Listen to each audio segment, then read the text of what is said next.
In 2010, the General Assembly passed Senate Bill 191 as a way of holding accountable poorly performing teachers. Unfortunately, once Senate Bill 191 was signed into law, a huge unintended consequence reared its ugly head. The problem is that a provision of Senate Bill 191 is being used to remove good performing non-probationary teachers from the classroom by placing them in indefinite unpaid leave status. I say good performing non-probationary teachers with confidence because the school district that has engaged in this behavior admitted to nearly 24 members of the Hispanic Chamber of Commerce that those placed on indefinite leave status are good teachers. The admission was made about 2 months ago.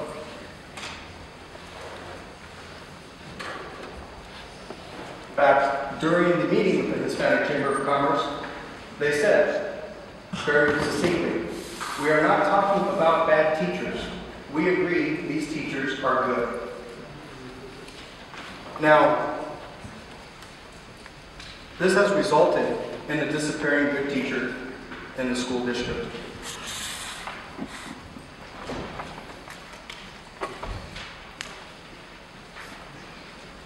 Now, I'm not going to beat around the bush as to what school district we are talking about. As a result of the provision in Senate Bill 191 and since 2010, Denver Public Schools has placed over 56% of its teacher workforce in something called reduction in building status. That's about 2,923 teachers.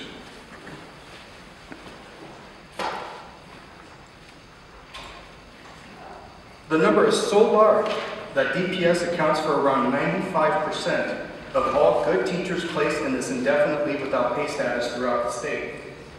Think about that. 95% of all good teachers that they admitted were good teachers placed in this indefinite leave status without pay throughout the state. Denver Public Schools has placed more good teachers in RIB status, reduction in building status, than what there are residents living in the town of Frisco. Frisco, according to the 2010 census, has about 2,683 residents. Denver Public Schools, once again, has placed 2,923 good teachers in RIB status. I was curious as to the gender, ethnicity, and age status of the 2,923 good teachers being placed on indefinite leave without pay status. What I discovered was shocking and disheartening. Out of the 2,923 non-probationary good teachers placed on indefinite leave without pay status, 75% are women, 25% are minority, and over 50% are great veteran teachers who are over the age of 50. We have that over here.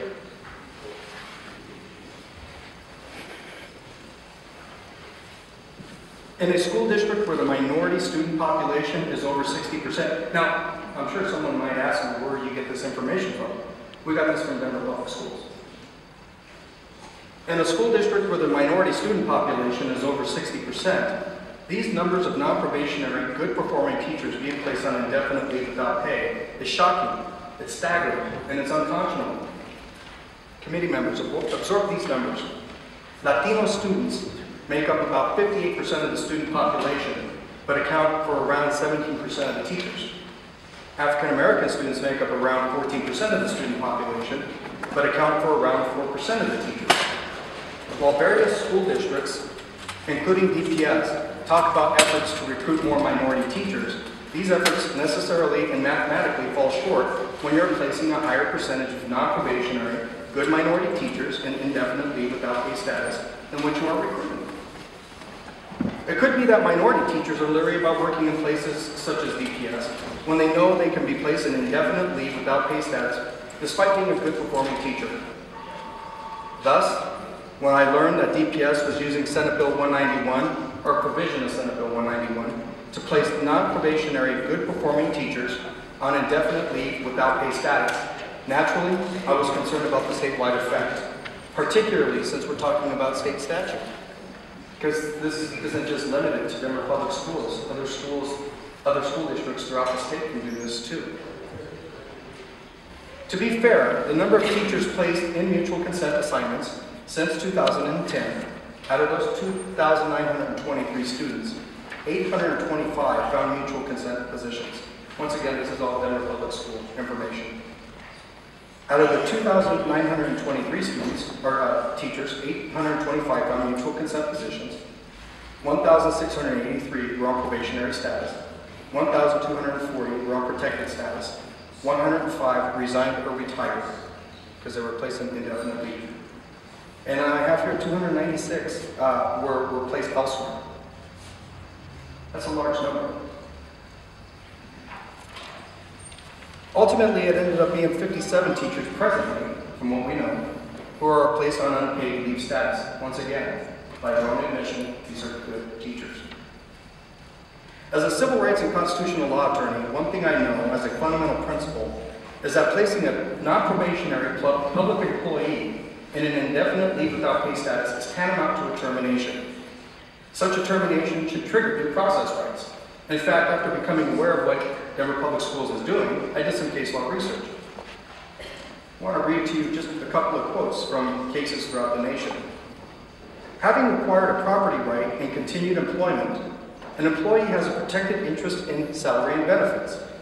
The interest in continued employment would be hollow indeed if it did not secure payment, the primary benefit of being employed.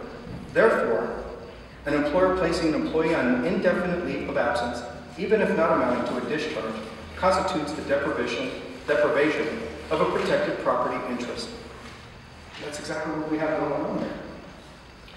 With the statistics, with concern about the effects on disadvantaged communities, and with the case law, I came to the conclusion that DPS is doing only what the 2010 General Assembly said it could do. While it seems like I'm being a little harsh towards DPS, this is more about what the General Assembly said could be done. The problem stemming from 2010 is a legislative mess requiring a legislative fix. While DPS is pretty much the only school district engaged in this behavior, basically any school district could mirror DPS's behavior under the statute. Seeing a problem, I sought answers and solutions. I met with 2 DPS school board members, Happy Haynes and Rosemary Rodriguez. I give them much love as they are my friends. I have known them for a long time. And I credit them for sitting down with me, Senator Todd, and representatives of CBA for nearly 3 hours to discuss the problem. We worked on potential solutions and language for amendments to House Bill 1268. You will see that there are a number of amendments that were placed in front of you. CEA was even willing to say, listen to this, CEA was even willing to say that if we could come to an agreement on a legislative fix, they would be willing to reconsider its lawsuit against Denver Public Schools. That's a big step for a stakeholder to take. They would be willing to reconsider its lawsuit against Denver Public Schools. It was to the advantage of all parties, to teachers, to students, and to the community to have a legislative solution for a legislatively created problem. Unfortunately, the goodwill I found with board members Haynes and Rodriguez didn't appear to extend to DPS administration. Every recommendation, every solution, every amendment that was floated the way of DPS administration was rejected outright. Even those ideas we explored with board members Haynes and Rodriguez over the course of 3 hours were summarily dismissed by DPS administration.